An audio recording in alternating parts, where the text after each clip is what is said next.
കർത്താവിൻ്റെ മഹത്വമുള്ള നാമം വാഴ്ത്തപ്പെടുമാറാകട്ടെ. അനുഗ്രഹീതമായ ഈ നല്ല പ്രഭാതത്തിനായിട്ട് കർത്താവിന് സ്തോത്രം ചെയ്യുന്നു. ഈ പ്രഭാത സന്ദേശം കേൾക്കുന്ന എല്ലാ പ്രിയപ്പെട്ടവർക്കും വീണ്ടും വരുന്നവനായ ക്രിസ്തയേശുവിൻ്റെ ധന്യമുള്ള നാമത്തിൽ എൻ്റെ പ്രഭാത വന്ദനങ്ങളെ ഈ നിമിഷം അർപ്പിക്കുകയാണ്. പ്രാർത്ഥനയോടും ദൈവാശ്രയത്തോടും കൂടി ഈ സന്ദേശത്തിലേക്ക് നിങ്ങളുടെ ശ്രദ്ധയെത്തിയിരിക്കുന്നു.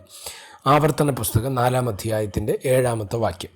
നമ്മുടെ ദൈവമായ യഹോവയോട് നാം വിളിച്ചപേക്ഷിക്കുമ്പോഴൊക്കെയും അവൻ നമുക്ക് അടുത്തിരിക്കുന്നത് പോലെ ദൈവം ഇത്ര അടുത്തിരിക്കുന്ന ശ്രേഷ്ഠ ജാതി ഏതുള്ളൂ?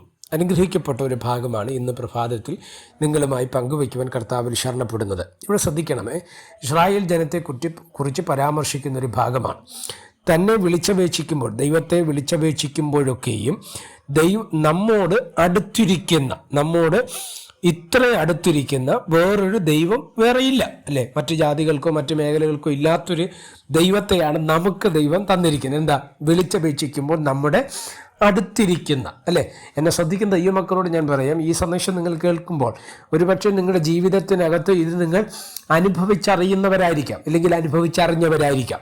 എന്നെ ശ്രദ്ധിക്കുന്നുണ്ടോ? നമ്മുടെ ജീവിതത്തിൻ്റെ പ്രതിസന്ധി ഘട്ടങ്ങളിൽ, പ്രതികൂല നേരങ്ങളിൽ, നമ്മുടെ മരുഭൂമിക്ക് സമാനമായ അസ്വസ്ഥതകൾ നമ്മുടെ ജീവിതത്തിൽ കടന്നു വരുമ്പോൾ നമ്മൾ പലപ്പോഴും തകർന്നു പോകാറുണ്ട്. അപ്പോൾ നമ്മൾ ദൈവത്തോട് വിളിച്ചപേക്ഷിച്ച് പറയുന്നതാണ് ദൈവത്തിൻ്റെ ഒരു സഹായത്തിനായിട്ട്, അല്ലേ? വേദപുസ്തകം തന്നെ നമ്മൾ പഠിക്കുമ്പോൾ എന്താ പറയുന്നത്?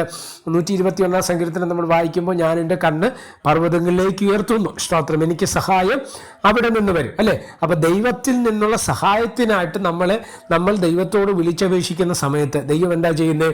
നമ്മുടെ അടുക്കിലേക്ക് അവൻ ഇറങ്ങി വന്ന് നമ്മുടെ അടുത്തിരുന്ന് നമ്മെ എന്ത് ചെയ്യും? ആശ്വസിപ്പിക്കും, അല്ലേ? അതല്ലേ ബൈബിൾ പറഞ്ഞത്? ഒരു അപ്പൻ അമ്മ മകനെ ആശ്വസിപ്പിക്കുന്നത് പോലെ, ഒരമ്മയുടെ സ്നേഹം പോലെ, അല്ലെ? സ്തോത്രമല്ലേ? വേദപുസ്തകം പഠിപ്പിക്കുന്നത് എങ്ങനെയാണ്? അപ്പന് മക്കളോട് കരുണ തോന്നുന്നത് പോലെ ദൈവത്തിന് തൻ്റെ ഭക്തന്മാരോട് ദയ വലിയതാണ്. അപ്പം അപ്പൻ്റെ സ്നേഹം, അമ്മയുടെ സ്നേഹം ഒക്കെ നൽകാൻ കഴിയുന്ന ഒരു ദൈവത്തെയാണ് നമ്മൾ എന്ത് ചെയ്യുന്നത്? സേവിക്കുന്നത്. അപ്പം നമ്മൾ വിളിച്ചപേക്ഷിക്കുമ്പോൾ നമ്മോട് അടുത്തിരിക്കുന്ന ഈ ദൈവത്തെ പോലെ വേറൊരു ദൈവം, അല്ലെ? സ്തോത്രം, ഒരു ജാതിക്കും ലഭ്യമായിട്ടില്ല. അതാണ് ഇവിടെ നമ്മൾ വായിക്കുമ്പോൾ മനസ്സിലാക്കാൻ കഴിയുന്നത്. നമ്മുടെ ദൈവമായ യഹോവയോട് നാം വിളിച്ചപേക്ഷിക്കുമ്പോഴൊക്കെയും അവൻ നമുക്ക് അടുത്തിരിക്കുന്നത് പോലെ ദൈവം ഇത്ര അടുത്തിരിക്കുന്ന ശ്രേഷ്ഠ ജാതി വേറെയുന്നല്ല. അപ്പോൾ ഇസ്രായേൽ ജനത്തെക്കുറിച്ച് നിങ്ങൾ ശ്രേഷ്ഠരാണ്, കാരണം ദൈവം നിങ്ങളുടെ അടുക്കലുണ്ട്. നിങ്ങൾക്കറിയാമോ, മിസ്രൈമിൻ്റെ മണ്ണിൽ നിന്ന് പുറപ്പെട്ട് 40 വർഷം എടുത്തവർ കനാൻ ദേശം കാണാൻ. എന്നാൽ ഒരു നാഴിക പോലും ദൈവം അവർ വിട്ട് മാറിയില്ല. ഓരോ നിമിഷം അവരോട് കൂടെ ഇരുന്ന് അവർക്ക് വേണ്ടിയതെല്ലാം ദൈവം ദാനമായി നൽകി. സ്തോത്രം, കനാൻ എന്ന വാഗ്ദത്ത നിവർത്തീകരണത്തിലേക്ക് അവരെത്തുന്നത് വരെയും ദൈവം അവരോട് കൂടെ ഇരിപ്പാൻ തക്കവണ്ണം ഇടവന്നെങ്കിൽ, എന്നെ ശ്രദ്ധിക്കുന്ന ദൈവമക്കളോട് ഞാൻ പറയാം, നമ്മുടെ പ്രതിസന്ധികളിൽ ദൈവം നമ്മോട് കൂടെ ഇരിപ്പാൻ തക്കവണ്ണം ശക്തനാണ്. സ്തോത്രം, 34 സങ്കീർത്തനം 18-ാമത്തെ വാക്യത്തിൽ ഇങ്ങനെ പറയുന്നു: ഹൃദയം നുറുങ്ങിയവർക്ക് യഹോവ സമീപസ്ഥൻ, മനസ്സ് തകർന്നവരെ അവൻ രക്ഷിക്കുന്നു. നമ്മളെ വിട്ട് മാറാതെ, നമ്മളെ വിട്ട് പിരിയാതെ നമ്മളോട് ചേർന്നിരിക്കുന്ന ഒരേ ഒരു നാമം അത് നമ്മുടെ കർത്താവായ യേശുക്രിസ്തു മാത്രമാണ്.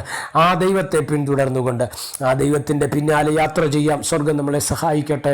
പ്രാർത്ഥിക്കാം. പരിശുദ്ധ പിതാവേ, ഈ സന്ദേശത്തിനായിട്ട് സ്തോത്രം ചെയ്യുന്നു. സന്ദേശം കേൾക്കുന്ന എല്ലാ പ്രിയപ്പെട്ടവരും തൃക്കരങ്ങൾ തരികയാണ്. ഈ സന്ദേശം ആയിരങ്ങൾക്ക് പ്രയോജനകരമായി മാറട്ടെ, അനേകർക്ക് വിടുതലായി മാറട്ടെ, അനേകരിലേക്ക് ഈ മെസ്സേജ് എത്തിച്ചേരുവാൻ സ്വർഗം ഇടവരുത്തിയാട്ടെ. മഹത്വം അങ്ങേക്ക്, യേശു കർത്താവിൻ്റെ നാമത്തിൽ തന്നെ. ആമേൻ. എല്ലാവരെയും ദൈവം അനുഗ്രഹിക്കട്ടെ. God bless you.